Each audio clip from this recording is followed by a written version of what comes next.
오늘 우리에게 주시는 하나님의 말씀은 사도행전 9장 10절에서 19절까지 말씀입니다. 사도행전 9장 10절에서 19절까지의 말씀, 제가 말씀을 봉독하겠습니다.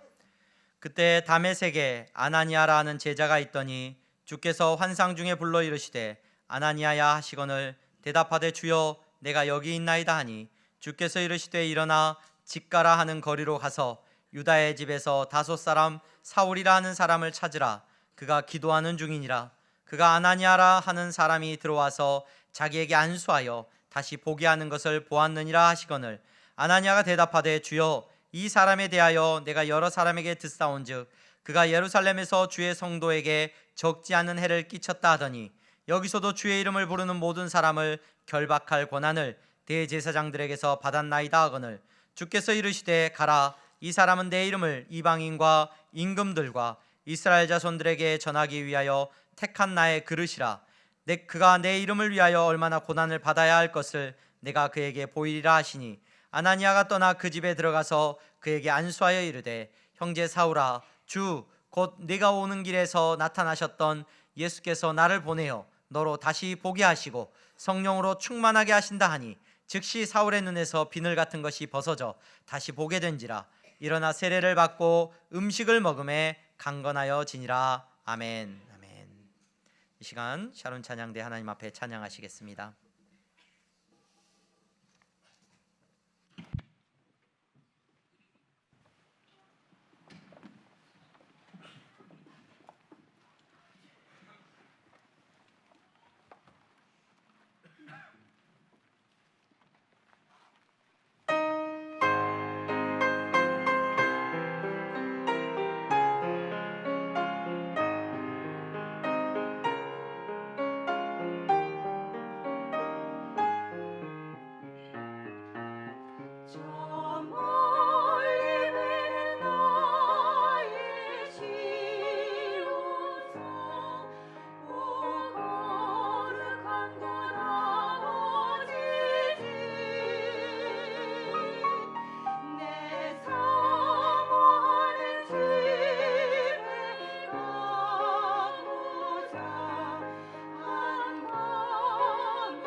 박수로 하나님 앞에 영광 올려드립니다. 감사합니다. 교회 소식 먼저 전하겠습니다. 오늘 예배에 참석하신 여러분 모두를 주님의 이름으로 환영합니다. 등록을 원하시는 분들은 안내하시는 분들에게 말씀하시면 도와드리도록 하겠습니다. 신앙 성장반 모임이 계속해서 진행됩니다. 수요일 오전 10시에 모임이 있습니다. 금요기도회 11월 한 달, 특별히 12월 달까지 여러분 기도하는 자리에 여러분 열심으로 참여하셔서 큰 은혜를 누리는 우리 성도님들 다 되시기를 바랍니다. 서울 북노회 여전도회 연합회 모임이 내일 오전 11시 이예림교회에서 있습니다. 향동전도대 화요일 오전 10시에 모이고요. 교회 청소는 사남전도회와 9에서 12 여전도회가 섬겨주시겠습니다. 학습 세례 교육이 지금부터 계속해서 진행이 됩니다. 그래서 본 예배 후에 학습 세례 대상이 되시는 분들은 잠시 자리에 남아주시면 감사하겠습니다. 우리가 12월 7일부터 향동교회 3부 예배가 드려지게 됩니다. 우리가 더 큰 은혜를 사모하며 이렇게 예배를 드리게 됩니다. 예배 시간에 대하여서 어려움이 있으셨던 분들 1시 예배를 통하여서 또 예배의 자리로 나갈 수 있기를 바랍니다. 칼림바 연주팀 모집하고 있습니다. 우리 김원자 권사님에게 연락을 주시면 특별히 우리 연세 있으신 분들 누구나 이렇게 칼림바를 통해서 또 하나님을 찬양하는 일 가운데 함께 참여하실 수 있기를 바랍니다. 2026년 교회 달력이 준비되어져 있습니다. 여러분 가시면서 교회 달력 수령해 가시면 좋겠습니다. 지난주에 우리 황민성 우리 형제님 그리고 정다인 자매님 교회에 등록하셨고요. 우리 임금풍 성도님 교회에 등록하셨습니다. 우리 지난주에 우리 임금풍 성도님 자리에서 잠깐 인사를 못했는데 불편하시더라도 잠깐만 자리 일어서시면은 우리 박수로 환영하겠습니다. 네, 잘 오셨습니다. 네, 향동교회 안에서 복되게 신앙생활 하시기를 바랍니다. 우리 옆에 분들하고 인사하겠습니다. 잘 나오셨습니다. 잘 나오셨습니다. 네, 잘 나오셨습니다. 네, 오늘 예배 자리에서 함께 뵐 수 있게 하심을 감사하고 하나님께서 큰 은혜 주시기를 바랍니다. 사도행전 9장 10절에서 19절까지 말씀 오늘 우리가 읽고 이 말씀을 나누고자 합니다. 지난주 우리가 살펴보았던 말씀에서 하나님께서 사울이라는 인물을 부르시는 것을 우리는 볼 수 있었습니다. 예수 그리스도 그분이 이 사울의 인생을 부수고 들어가셨죠. 예수님을 만난 사울은 땅에 엎드러졌고 그의 인생의 모든 계획들은 완전히 다 사라졌습니다. 아무것도 할 수 없었습니다. 보이지 않았고 듣지 못했고 다른 사람들은 듣지 못했던 음성을 들었지만 그는 보지 못했고 먹지도 못했고 마치 죽은 사람과 같이 되어버렸습니다. 그는 다메섹에 가고자 하는 계획을 세우고 있었죠. 다메섹에 가서 어떤 일을 해야 되겠다라는 정말로 기세등등한 계획을 세우고 있었는데 지금 전혀 다른 모습으로 그는 다메섹에 가야 했습니다. 누군가의 손에 이끌려서 그는 다메섹으로 가게 됩니다. 그곳에서 그는 한 사람을 기다립니다. 자신을 도와줄 누군가를 기다리고 있습니다. 여러분, 하나님께서 한 사람을 이제 준비시키셨습니다. 아나니아라고 성경에 기록되어져 있는 이 사람이 등장을 하는데요. 이 아나니아라고 하는 사람에 대하여서 성경은 제자라고 말을 하고 있어요. 제자 아나니아라는 제자가 있더니라고 성경이 말을 해주고 있습니다. 여러분, 누가 사도가 성도들을 표현할 때 성도라고 하기도 하고 다양한 도를 따르는 자, 또 다양한 표현으로 표현하는데 오늘 우리가 읽은 이 아나니아라고 하는 사람에 대해서는 제자라는 표현을 쓰고 있는 것을 보게 됩니다. 물론 그냥 일반적인 표현일 수도 있지만 저는 이 말씀을 읽으면서 이 아나니아라고 하는 사람이 이후에 하는 행동을 보면서 왜 제자라는 이름을 붙였을까라는 것을 생각해 볼 때 제자가 아니면 도저히 이 말씀 앞에 순종할 수 없을 것이기 때문에 그 아나니아라는 사람은 제자임을 분명히 이 누가 사도가 밝히고 있다라는 느낌을 받습니다. 왜 그러느냐? 여러분, 제자는 스승의 말에 귀를 기울여야죠. 그렇습니다. 무슨 말을 하는지 귀를 기울여야 됩니다. 이 아나니아라고 하는 사람은 예수님의 제자입니다. 예수님의 제자는 예수님의 말씀에 귀를 기울이는 게 맞습니다. 오늘 저와 여러분들도 예수님의 제자로 부르심을 받은 사람들인 줄로 믿습니다. 예수님의 제자라면 여러분 사람들의 말이 아니라 누구의 말에 귀를 기울여요? 예수님의 말씀에 귀를 기울일 수 있기를 소망합니다. 여러분, 이 아나니아라고 하는 사람을 제자라고 말하고 예수님의 말씀이 그에게 들려졌어요. 그가 기도하는 중에 예수님의 말씀을 듣게 되었는데, 여러분, 이 아나니아에게 예수님이 명령하신 그 명령은 여러분 쉽게 순종할 수 있는, 그냥 들을 수 있는 내용의 메시지가 아니었죠. 어떤 내용입니까? 이 사울이라고 하는 인물을 찾아가서 그를 만나라고 예수님께서 명령을 하시는 거예요. 그런데 이 아나니아가 나중에 이야기하는 내용을 들어보면은 이미 이 아나니아는 사울이라고 하는 사람에 대해서 알고 있었던 것 같아요. 그래서 이 사울이라는 사람이 어떤 사람이고 어떠한 목적을 가지고 이곳에 왔는지에 대해서 잘 알고 있었습니다. 예수님을 믿는 사람들을 만약에 잡으러 왔다고 한다면 어쩌면 가장 먼저 사로잡히게 될 사람이 어쩌면 이 아나니아라고 하는 인물이었을지도 몰라요. 그런데 그 사람에게 찾아가라고 오늘 예수님이 명령하고 있는 겁니다. 이 명령 앞에서 여러분, 제자 아나니아는 그 명령대로 행해야만 하는 것을 우리는 알게 됩니다. 왜냐? 제자의 가장 중요한 덕목이 뭡니까, 여러분?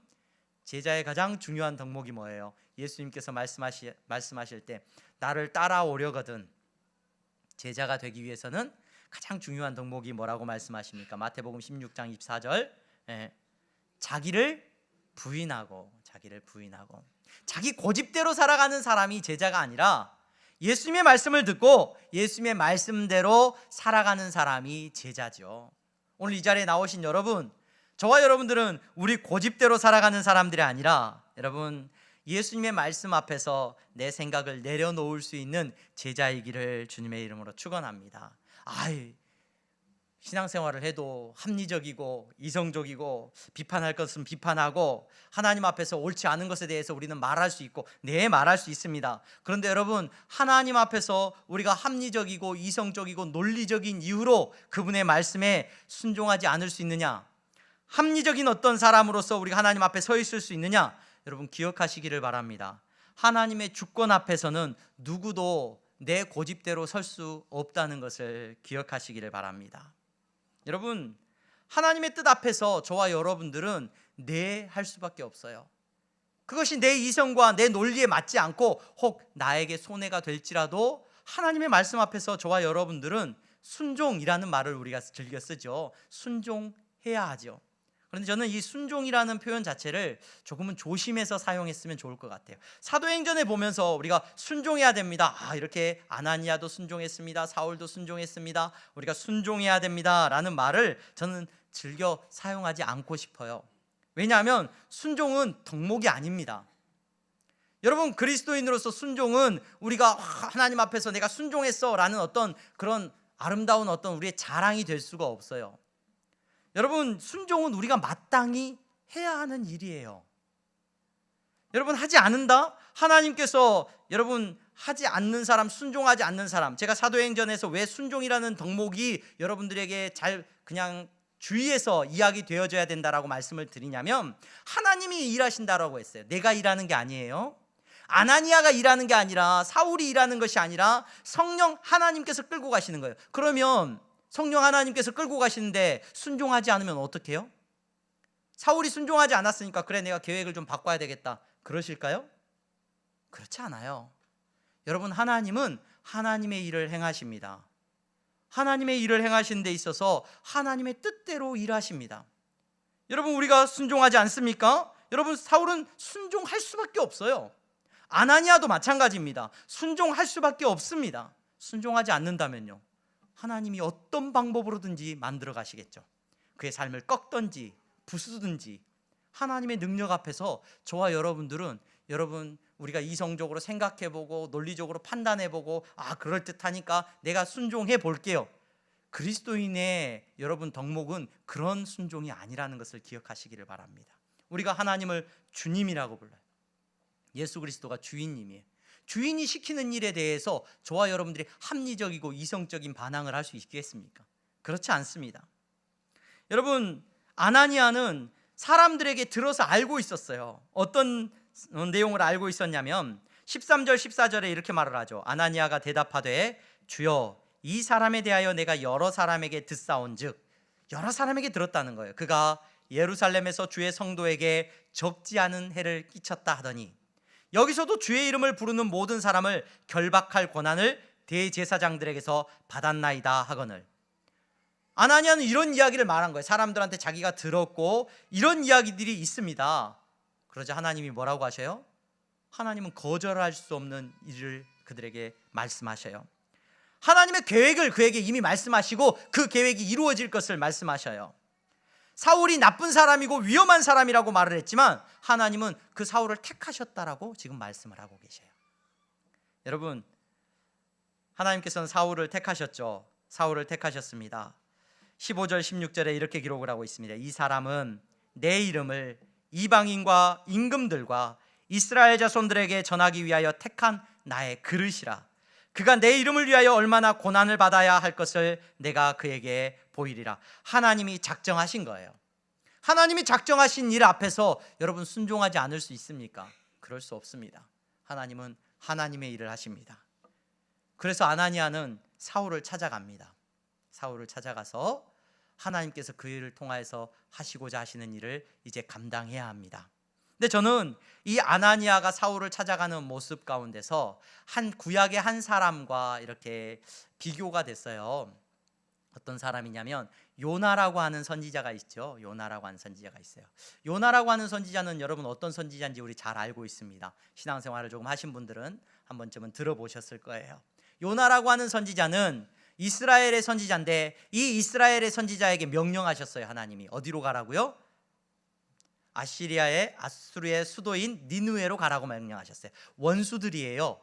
자기들을 죽이고 자기들을 공격하고 괴롭게 했던 원수들인데 그 니느웨라고 하는 성읍으로 가라고 말씀하셔요. 그곳에서 복음을 전하라고, 회개할 것을 말하라고, 가르치라고 이 요나 선지자를 불렀어요. 요나 선지자가 갑니다. 갑니까? 안 가죠. 순종하지 않아요. 하지만 여러분, 하나님이 순종하지 않는다고 내버려 두지 않으셔요. 그의 인생을 완전히 뒤집어 엎으셔요. 그래서 풍랑을 일으키시고 그를 강제로 그 니느웨로 보내십니다. 근데 이때 요나의 태도가 어떠했느냐? 요나의 태도가 어떠했습니까? 열심으로, 이제 내가 왔으니까 열심으로 그 하나님께서 맡기신 일 가운데 순종하는 게 아니라 사흘길 3일을 돌아야 되는 그 성읍을 반나절 돌고 이제 당신들 회개하십시오 라고 말을 하고 이렇게 이제 다 됐다라고 생각을 해요. 오늘 아나니아가 사울을 만나러 갑니다. 어쩌면 가고 싶지 않은 거예요. 사울이라는 인물은 원수 같은 사람이에요. 그가 얼마나 나쁜 짓을 많이 했는지 잘 알고 있어요. 근데 그 사울에게 갑니다. 근데 이 아나니아는 사울에게 가면서 이 사울을 뭐라고 부르고 있는지 여러분 보시기를 바랍니다. 우리가 읽은 이 9장에 여러분 17절 말씀 보세요. 17절 말씀에 이 아나니아가 갑니다. 아나니아가 떠나 그 집에 들어가서 그에게 안수하여 이르되 형제 사울아, 이렇게 부르고 있어요. 오늘 이 말씀이 저는 너무 은혜가 됩니다. 형제 사울아. 여러분 교회 오면 형제님, 자매님 이런 얘기 요즘 들어보셨습니까? 대학교에 그 청년 때 형제님, 자매님 얘기를 좀 했던 것 같아요. 근데 이제 결혼하고 나면 교회 다니면서 우리 서로를 어떻게 부릅니까? 저보고 형제님 그러는 분은 본 적이 없는 것 같아요. 다 뭐라고 부르세요? 교회 안에서 맡겨진 직책에 따라서 저를 목사님 뭐 이렇게 불러주세요. 저도 여러분들을 부를 때 형제님, 자매님 이렇게 부르기보다는 뭐 장로님, 집사님, 권사님 이렇게 부를 거예요. 그렇죠? 여러분, 오늘 이 아나니아라고 하는 사람은 그 사울을 만나가지고 성도님 이렇게 말하지 않고 뭐라고 부르냐면 형제 사울아, 이렇게 형제님 이렇게 부르고 있어요.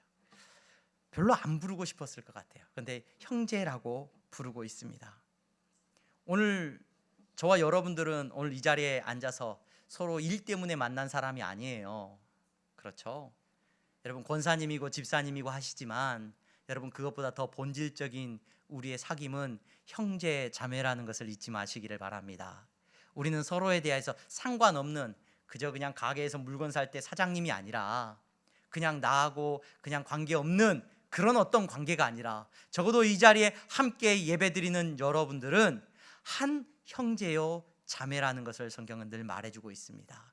아이 저 사람은 나하고 관계없어, 저 사람은 내 마음에 안 드는 사람이니까 아유 어느 뭐 교회 집사님이세요, 권사님이세요 라고 하는 정도로 끝나는 관계가 아니라 오늘 하나님께서 우리를 부르셨습니다. 어떤 관계로 부르셨느냐? 형제와 자매된 관계로 부르셨음을 기억할 수 있는 우리가 되기를 간절히 소망합니다. 여러분, 하나님께서 우리를 그 형제와 자매로 부르셨어요. 이 아나니아는 이 사울 앞에 나아가면서 이 사실을 확인하면서 사울을 형제라고 부르고 있는 것을 보게 됩니다.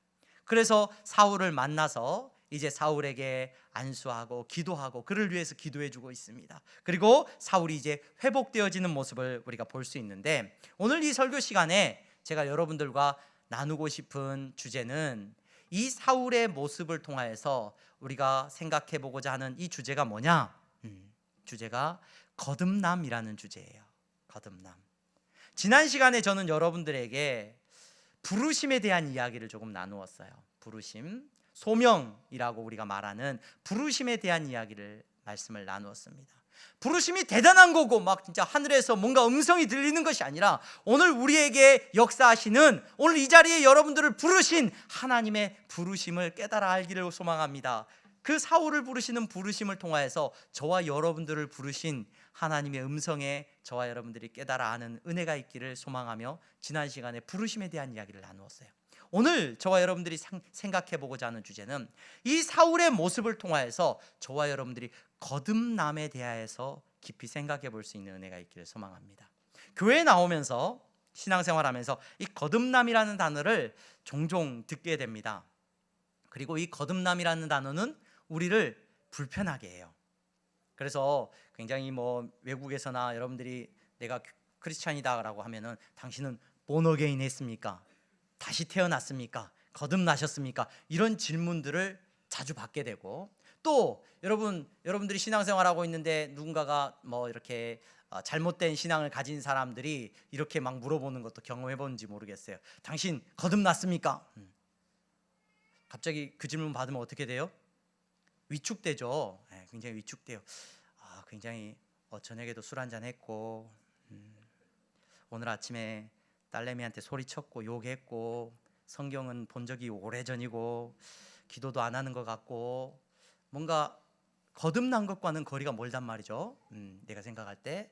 그래서 거듭났어요? 당신? 물어보면은 주저하고 있어요. 그러면 그 틈을 놓치지 않고 물어보죠. 당신 이렇게 대답하면 언제 거듭났어요? 거듭난 날짜가 언제예요? 물어보면은 이제 큰일 났죠. 이제 큰일 났죠. 여러분, 그 거듭났다라는 표현이 이제 신학적으로는 중생이라는 말로 조금 어렵게 교회 안에서 표현되고 있어요. 불교에서 쓰는 중생과는 다른 표현이에요. 다시 태어난 걸 말해요. 다시 살게 된 것을 말하는데, 이 거듭났다라는 표현은, 아니 이 거듭남에 대한 내용은 굉장히 중요한 내용이에요. 교회에 나오면 굉장히 중요한 내용인데 이 의미를 정확하게 알아야 되고, 이 거듭남이 내가 거듭난 사람인지에 대한 분명한 여러분들이 이해를 가지고 계셔야 돼요.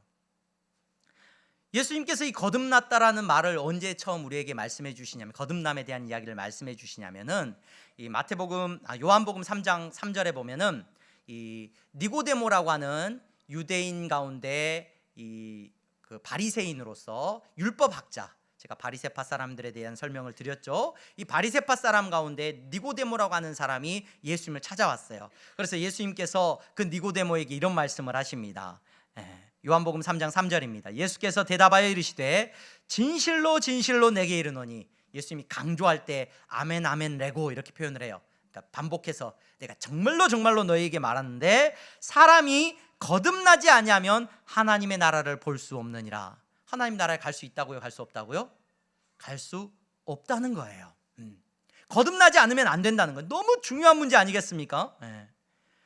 여러분, 이 거듭남에 대한 내용들은 우리가 너무 중요하기 때문에 항상 우리가 신앙생활하면서 생각하게 되는 주제예요. 그래서 거듭났느냐, 이 문제는 우리의 삶에 있어서 아주 해결돼야 되는 중요한 질문이고, 여러분 여기에 대해 답할 수 있어야 되는데, 첫 번째 여러분들이 생각하셔야 되는 것은 이 거듭남이라는 것은 다시 태어났다라는 말인데, 다시라는 말이 하노텐이라는 헬라어예요. 근데 하노텐이라는 말이 어떤 의미가 있냐면 다시라는 의미도 있고 위라는 위로부터라는 의미가 있어요. 그래서 위로부터 다시 태어났다라는 어떤 그런 의미인데, 이 거듭남에 대해서 여러분들이 첫 번째로 생각해야 되는 것은 이 사울이라는 사람을 통해서 우리가 살펴볼 때 이 사울이 지금 거듭나고 있거든요. 거듭났어요.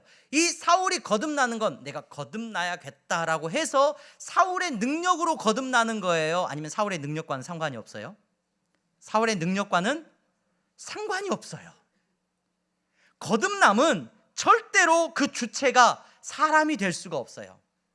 내가 거듭나야지. 그래서 그렇게 물어볼 수가 있느냐? 당신 거듭났어요? 이렇게 함부로 물어볼 수 있느냐? 아니요, 물어볼 수 없는 주제예요. 왠 줄 아세요, 여러분?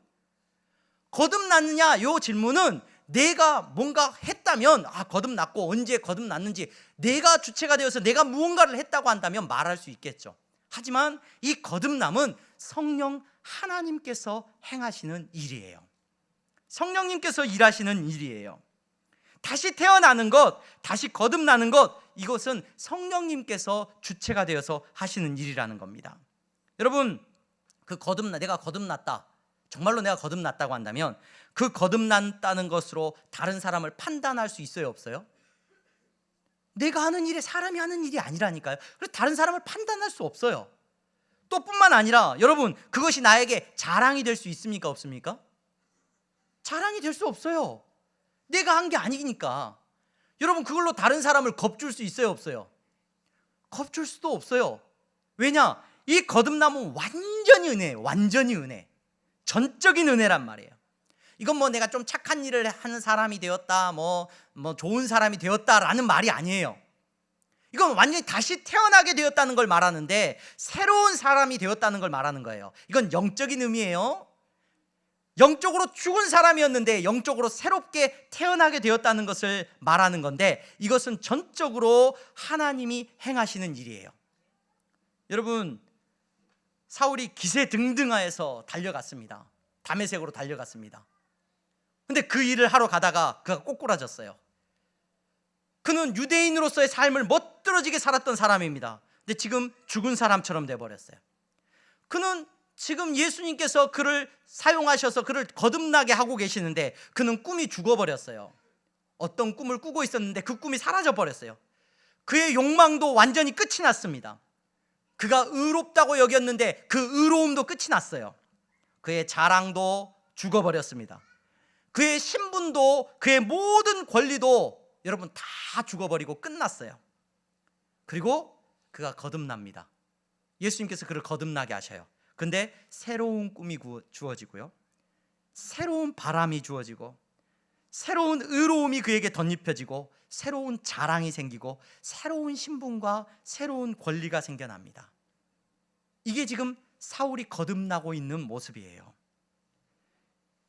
조금 더 쉽게 설명을 하겠습니다. 여러분, 예수님이 니고데모하고 대화하면서 이런 말씀을 하셔요. 한참 대화를 하다가 니고데모가 못 알아먹어요. 거듭난다는 말을 못 알아먹어요. 그러니까 10절 말씀에 요한복음 3장 10절에 이렇게 말씀을 하시죠. 예수께서 그에게 대답하여 이르시되 너는 이스라엘의 선생으로서 이러한 것들을 알지 못하느냐, 이렇게 질문하셔요. 이게 무슨 말이냐면, 이 바리새파 사람이고 이 회당에서 율법을 가르치는 유대인의 스승인데, 너는 이스라엘의 선생인데 이걸 이스라엘 선생이면 알아야 된다는 거예요, 몰라도 된다는 거예요?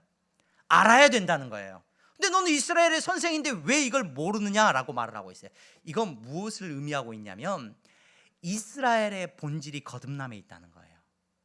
이스라엘 사람은 거듭난 사람이어야 된다는 거예요. 구약에서 말하고 있는. 이게 무슨 의미일까? 여러분, 이스라엘 사람들은, 이스라엘 민족이 처음에 형성이 되죠. 한 집안에서 나라가, 민족이 형성되어지는데, 그 민족이 형성되어졌을 때, 그들이 택함을 받았을 때 그들은 어디에 있었어요? 이집트 땅에 있었어요. 이집트 땅에서 그들의 신분이 뭐였습니까? 그들은 종이었어요. 종으로서 이집트 땅에서 살고 있었어요. 근데 하나님이 그들을 택하시죠. 그들을 부르셨습니다. 여러분, 이스라엘 백성들은 노예였고 이집트의 노예들이었어요. 그래서 히브리라고 하는 말이 아비루라는 말에서 왔다고 일반적으로 알려져 있어요. 아비루라는 말은 중다한 잡족을 말해요. 잡족. 그들은 노예 집단이에요. 잡족이었어요. 그런데 그 사람들을 하나님이 그들에서 택하시고 거기에서 나오게 하십니다. 그리고 광야를 걷게 하시고 가나안 땅을 향해서 가게 하셔요. 홍해를 건너게 하십니다. 홍해를 건넜어요. 홍해를 건너고 나서 그들은 이제 어떤 사람들이냐? 이집트의 노예예요, 아니에요? 이집트의 노예가 아니에요. 그들은 하나님 나라의 백성이 됐어요. 여러분, 다시 태어났어요. 그들은 아침에 눈 뜨면 벽돌을 구워야 되고 뭘 만들어야 되고 오늘 노예로서의 삶을 어떻게 살아야 되고 그곳에서 꿈꾸고 살아가던 삶을 살아가던 사람들이 이제 그곳에서 나오고 나니까 홍해를 건너게 하시고 죽음의 골짜기를 넘게 하시고 이제 그곳에서 그들은 광야를 걸어가는 삶을 살아가요. 그것이 거듭난 모습이에요. 이스라엘은 거듭난 사람의 모습이에요. 여러분, 이스라엘이라고 하는 그 나라 자체, 민족 자체가 거듭나지 않으면 안 되는 사람들이에요. 예전에 학창 시절에 그 무협지를 종종 읽었던 것 같아요. 무협지를 읽으면 무협지에 여러분 환골탈태라는 말이 나오는데 혹시 아시는지 모르겠습니다. 네. 환골탈태. 네. 막 엄청난 내공이 생기면은 막 얼굴이 변하고 키도 커지고 막 근육이 생기고 막 몸이 막 엄청나게 바뀌는, 거듭남을 이렇게 이해하는 분들이 계셔요. 내가 거듭났어. 언제 거듭났어? 이때, 나 이때로부터 술 끊고 담배 끊고 나는 그때부터 완전히 새 사람이 됐어. 예. 이스라엘 백성들이 노예로 있을 때 모습하고 지금 홍해를 건넜을 때 모습하고 똑같을까요? 다를까요? 똑같아요. 똑같아요. 근데 그들은 거듭난 사람들이에요. 왠 줄 아세요? 그들은 노예가 아니에요. 그들은 하나님 나라의 백성이 되었어요. 그들은 이스라엘 백성이 되었어요. 그들은 과거에 노예로 잘 사는 것이 중요했어요. 그런데 이제 전혀 다른 것이 그들의 기준이 되어버렸어요. 오늘 예배 자리에 나오신 여러분, 내가 거듭난 사람인가? 막 신비한 막 환골탈태를 하고 막 내가 진짜 깨끗해지고 막 거룩해진 것이 아니라, 저는 오늘 목사로서 여러분들을 만나면서 여러분들이 거듭난 사람인 것을 믿습니다. 예전에는 어떻게 사는 게 행복했느냐? 주말이 되면 놀러 가고 맛있는 것을 먹고 즐겁게 사는 것이 주말을 잘 보내는 것의 기준이었어요. 근데 지금은 예배를 드려야 된다는 것이 여러분들의 마음 가운데 찾아왔어요. 예배를 잘 드리는 것이 주일을 보내는 것 가운데 아주 중요한 기준이 되었습니다. 여러분, 돈을 벌면 나를 위해서 나를 위한 선물이야 하면서 돈을 쓰면 그것이 잘 쓰는 것이라고 생각했어요. 그런데 여러분, 예수 그리스도를 믿는 믿음이 들어가고 나면 여러분, 여러분들의 삶이 하나님의 나라를 위하여, 타인을 위하여, 복음을 위하여 쓰이게 된다는 것을 깨닫고 그것을 여러분 감당해 나가는 것을 우리는 깨닫게 됩니다. 여러분, 가끔 이스라엘 백성들이 노예 생활을 그리워하기도 했습니다. 과거로 돌아갈래 외치기도 했습니다. 하지만 여러분, 그들은 하나님 나라의 백성으로서 이제 살아가는 삶을 살아가야 합니다. 여러분, 거듭남은 신비한 일이 아니라 하나님께서 여러분들의 마음 가운데 생명을 심어주시는 일이에요. 말씀을 심어주시는 일이에요. 그러면 거듭남에 대해서 내가 할 일이 없구나. 그래요, 우리는 할 일이 없죠. 내가 할 수 있는 능력이 없어요. 거듭나기 위해서 막 기도를 열심히 해야 됩니까? 뭘 해야 됩니까? 아니요, 거듭남은 누가 하셔요? 성령 하나님이 하신대. 그렇다면 우리가 할 수 있는 일은 뭐냐면, 우리의 귀에 뭐가 들려져야 되냐면 하나님의 말씀이 들려져야 돼요. 말씀이 들려지면 희한하죠. 전에는 전혀 그렇지 않았는데 이 말씀이 내 마음에 박혀요. 그 말씀이 능력이 있어서요, 나를 살게 해요. 전혀 다른 기준으로 살아가게 만들어요. 여러분, 이 말씀의 능력에 따라서 저와 여러분들은 거듭난 하나님 나라의 백성인 줄로 믿습니다. 여러분, 그러나 또 한 가지 중요한 사실을 여러분들이 놓치지 말아야 되는데, 이 거듭남은 그렇게 해서 하나님이 우리를 택하여 부르시고 말씀을 주셨어요. 그 말씀이 내게 들어왔어요. 그래서 내 안에 생명이 생겨났어요. 성령님께서 역사하셔서 내가 영적으로 다시 살아났단 말이에요. 그 살아난 생명으로 인하여서 내가 예배도 드리고 말씀도 읽고 신앙의 삶을 살아가는데, 여러분, 거듭나면 끝이 아니에요. 이게 너무너무 중요해요. 이게 무슨 말이냐? 그런 분들이 계셔요. 난 거듭났으니까 천국까지, 야 거듭났으니까 나는 끝났다. 거듭난다고 끝이 아니에요. 여러분 거듭나면 여러분 사울을 보시기를 바랍니다. 사울이 지금 아나니아를 통해서 거듭남을 경험하고 있어요. 다시 태어났어요. 다시 태어나고 나서 이 사울의 모습은 마치 어떤 모습과 같냐면 어린아이하고 같아요. 거듭났다는 것은 여러분 우리가 영적으로 어떤 상태가 되는 거예요? 어린아이라는 것을 깨닫는 거예요. 어린아이가 되는 거예요. 여러분 거듭나고 여러분 다시 태어나고 어린아이라면 이 어린아이는 어때야 됩니까? 자라야 돼요. 반드시 자라야 돼요. 성장해야 돼요. 여러분 그 성장하는 일을 도와주는 인물이 누구냐면 이 아나니아라고 하는 인물인 거예요. 성령님께서 이 아나니아를 하여금 사울이 자랄 수 있도록 돕고 있는 것을 우리는 볼 수가 있어요. 오늘 예배 자리에 나오신 여러분, 저와 여러분들은 하나님께서 거듭나게 하신 하나님 나라의 백성인 줄로 믿습니다. 부르셨고 택하여 부르셨고 여러분들의 심령 가운데 말씀을 주셨고 거듭나게 하셨습니까? 그러면 이제 자라야 돼요. 장성한 분량에 이르기까지 자라야 된다는 것을 여러분들은 기억하실 수 있기를 바랍니다. 음식을 잘 먹어야죠.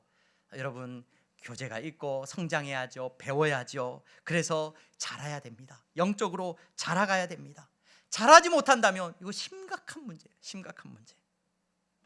이 자라남에 대한 책임이 우리 교회라고 하는 공동체 안에 있는 거예요. 여러분들이 자라날 수 있도록 목사로서 말씀을 여러분들이 가르치는 거예요. 여러분들이 자라날 수 있도록 먼저 믿는 장성한 아나니아와 같은 여러분들이 옆에 있는 처음 예수 믿고 주님 앞에 나와서 신앙생활하는 이들을 도와주고 그가 자랄 수 있도록 말씀으로 양육하는 일이 교회라고 하는 공동체 안에서 이루어진다는 것을 기억하시기를 바랍니다. 제가 책을 한 권 샀는데요. 책을 사서 최근에 이제 보고 있는 책인데 사도행전 이 강해 설교를 여러분들과 하기 위해서 책들을 이렇게 보는데 온라인상으로 사도행전이란 책을 샀어요. 사도행전이란 책을 샀는데 지금 여기 사도행전이란 제목이 붙어 있길래 야 이거 좋은 책인가 보다 하고 좀 급하게 샀어요. 근데 책을 펼쳐보고 조금 실망했습니다. 사도행전 내용이 아니에요. 그래서 지금 여기 사도행전인데 제목이 책 내용이 무슨 내용이냐면 온누리교회 40년사예요.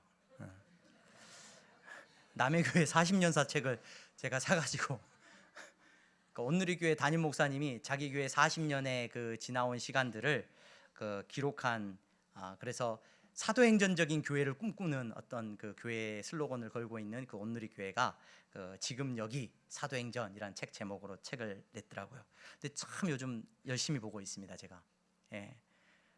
그 두 번째 챕터에 보니까 이제 그 교회가 성장해 오면서 온누리교회가 한국 교회에 지대한 영향을 끼쳤잖아요. 여러분 뭐 아버지 학교도 많이 경험해 보셨을 것이고 뭐 두란노를 통해서 뭐 큐티도 하고 많은 일들이 뭐 우리가 온누리교회를 통해서 누릴 수 있는데 그 두 번째 장에 들어서면서 온누리교회 양육 모토라는 그 주제가 나와요. 그러니까 온누리교회가 처음부터 그 온누리교회는 양육 모토가 있었다. 성도들이 신앙생활하는 데 있어서 성도들을 양육해야 되는데 양육 모토가 있다라고 하면서 그 양육 모토 슬로건처럼 내걸고 있는 그 슬로건이 있는데 그게 뭐냐?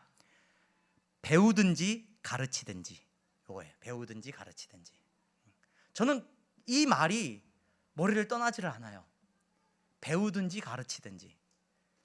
적어도 성도라면 이 메시지 안에서 그 온누리교회가 이제 붙들고 있었던 거예요. 그러니까 성도라면 배우든지 가르치든지 둘 중에 하나 하고 있어야 된다는 거예요.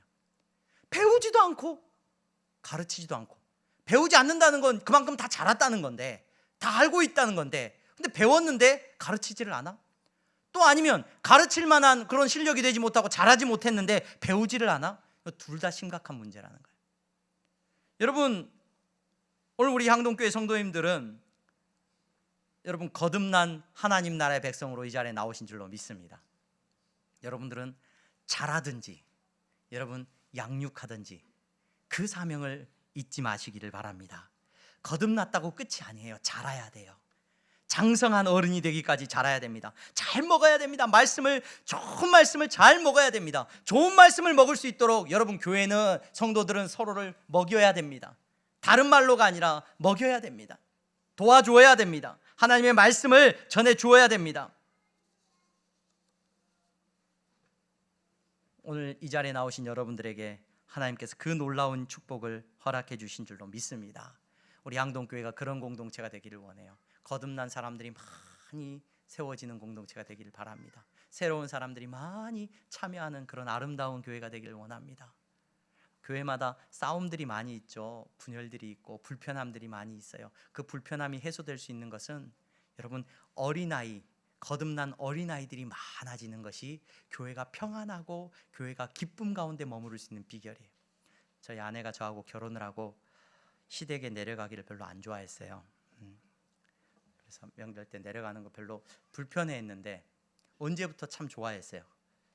언제부터 좋아하기 시작했느냐? 저희 큰딸이 태어나고부터. 큰딸이 태어나고 난 이후로는 내려가면 저희한테 관심이 있어요, 없어요? 저희한테 관심이 없어요. 저희 손녀딸에게만 관심이 있어. 얼마나 이쁜지. 그냥 말하는 것도 예쁘고. 우리가 말한다고 그렇게 좋아하셔요?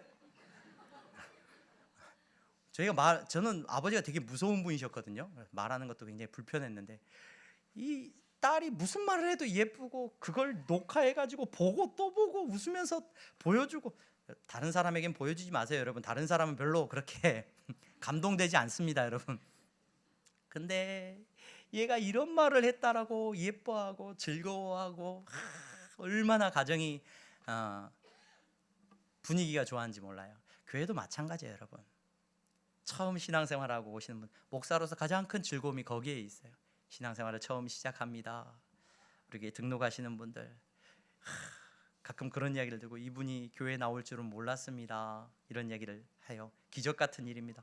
그 기적같이 태어난 한 영혼이 있다는 것이 교회 안에 얼마나 큰 기쁨인지 몰라요. 우리끼리만 있으면요, 여러분, 싸울 일밖에 없습니다. 바라기는 저와 여러분들은 날마다 거듭난 성도들을 초청하고 키워나가는 귀하고 복된 사명을 감당할 수 있기를 바랍니다. 여러분들이 건강해야 됩니다. 자라야 됩니다. 말씀 안에서 양육되어졌어야 됩니다. 그래서 새로운 사람이 오게 되면 그 사람을 양육하고 키워주고 말씀으로 도와줄 수 있는 우리 향동교회가 되기를, 그러한 믿음의 공동체가 되기를 주님의 이름으로 축원합니다. 사울은 하나님께서 준비하신 그릇이었어요. 그러나 그도 지금 이제 거듭나고 하나님께서 도우심을 필요한 사람을 만나게 하셔서 자라가게 되어집니다. 그 자라남을 통해서 하나님은 놀라운 일들을 이루어 가십니다. 여러분, 아나니아가 나 혼자 해야지, 나만 사랑받아야지, 나만 주목받아야지, 큰일 나죠. 큰일 납니다. 여러분들만 주목받고 여러분들만 신앙생활하고 끝나서는 안 됩니다.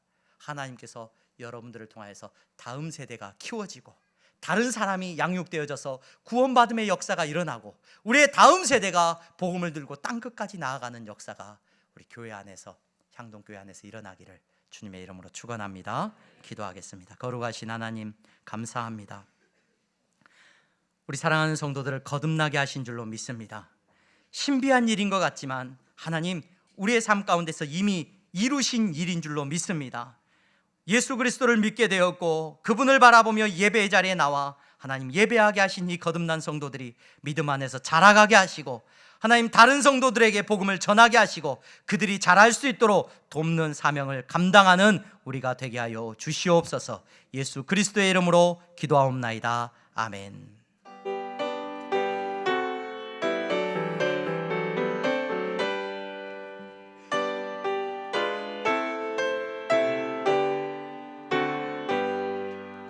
나의 생명 드리니 주여 받아주셔서 세상 살아갈 동안 찬송하게 하소서. 나의 보화 주여 받아주셔서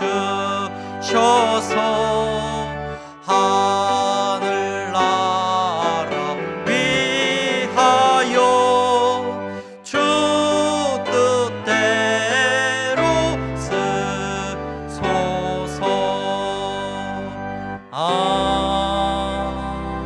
아멘. 거룩하신 하나님, 사랑하는 성도들이 이 시간 하나님 앞에 예배하며 정직한 11조와 감사의 예물을 드립니다. 저들이 이 예물을 통하여서 거듭난 하나님 나라의 백성임을 확인케 하시니 감사합니다. 하나님, 예전에는 돈이 나의 우상이었고 하나님, 돈을 쫓아서 살아가는 인생이었지만 이제는 예수 그리스도께서 나의 인생의 주인 되심을 고백하며 하나님께서 허락하신 물질을 나만을 위해서가 아니라 하나님의 나라를 위하여서 쓸 수 있는 귀하고 복된 거듭난 백성이 되게 하시니 감사합니다. 하나님, 그 믿음대로 저들을 축복하여 주시옵소서. 거듭난 하나님 백성으로 살아갈 때에 광야에서 샘이 솟아나고 만나와 메추라기를 부어주셨던 것처럼 저들이 가는 곳마다 능력이 나타나기를 원합니다. 흘러 넘치는 역사가 나타나게 하여 주시옵소서. 아버지 하나님, 선교의 예물을 드리며 건축원금을 드리고 장학헌금을 드렸습니다. 우리의 다음 세대를 위하여 하나님의 나라를 위하여 드리는 예물이오니 주님께서 사용하시고 하나님의 나라를 우리 가운데 이루어 주시옵소서. 아버지 하나님, 경제적인 어려움 때문에, 아버지 하나님, 물질 때문에 시험에 들고 아버지 아파하고 힘들어하고 있는 성도가 있습니까? 주님 앞에 드리고 싶으나 드릴 것이 없어서 힘들어하는 성도가 있습니까? 하나님, 위로하여 주시옵시고 광야를 지날 때 주님이 함께 하셨던 것처럼 저들의 삶에 주님이 함께 하시는 은혜를 경험하게 하여 주시옵소서. 예수 그리스도의 이름으로 기도하옵나이다. 아멘. 다 함께 일어나서 찬양하겠습니다.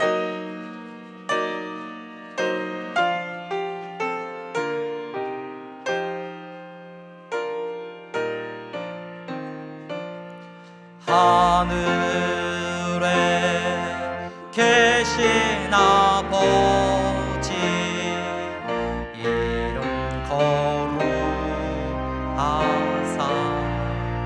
주님 나라 임하시고 뜻이 이루어지이다.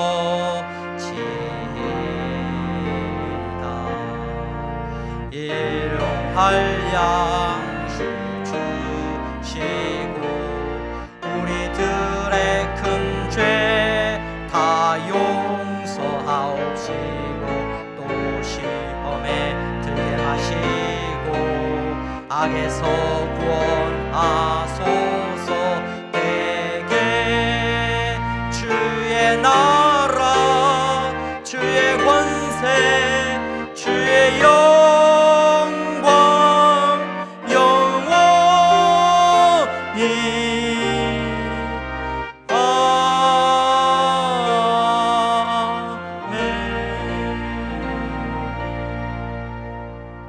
주 예수 그리스도의 은혜와 하나님 아버지의 사랑하심과 성령의 교통 충만하심이 다시 태어남의 큰 은혜를 누린 성도들의 머리 위에 이제부터 영원토록 함께 있을지어다. 아멘.